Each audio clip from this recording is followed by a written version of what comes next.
Now David had passed a little beyond the summit, and behold, Ziba the young man of Mephibosheth met him with a couple of saddled donkeys, and on them were 200 loaves of bread, 100 clusters of raisins, 100 summer fruits, and a jug of wine.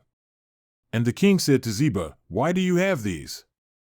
And Ziba said, "The donkeys are for the king's household to ride, and the bread and summer fruit for the young men to eat, and the wine for whoever is faint in the wilderness to drink." Then the king said, "And where is your master's son?" And Ziba said to the king, "Behold, he is staying in Jerusalem, for he said, 'Today the house of Israel will return the kingdom of my father to me.'" So the king said to Ziba, "Behold, all that belongs to Mephibosheth is yours." And Ziba said, "I prostrate myself, let me find favor in your sight, O my lord, the king." And King David came to Bahurim, and behold, there came out from there a man of the family of the house of Saul, whose name was Shimei, the son of Gera. He came out cursing continually as he came. He also threw stones at David and at all the servants of King David, and all the people and all the mighty men were at his right hand and at his left. And thus Shimei said when he cursed, get out, you man of bloodshed, and vile fellow. Yahweh has returned upon you all the bloodshed of the house of Saul, in whose place you have reigned, and Yahweh has given the kingdom into the hand of your son Absalom. And behold, you are taken in your own evil, for you are a man of bloodshed." Then Abishai the son of Zeruiah said to the king, "Why should this dead dog curse my lord the king? Let me pass over now and remove his head." But the king said, "What have I to do with you, O sons of Zeruiah?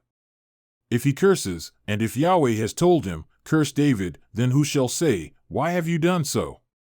Then David said to Abishai and to all his servants, "Behold, my son who came forth from my body seeks my life. How much more now this Benjamite?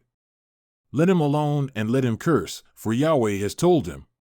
Perhaps Yahweh will look on my affliction and return good to me instead of his cursing this day."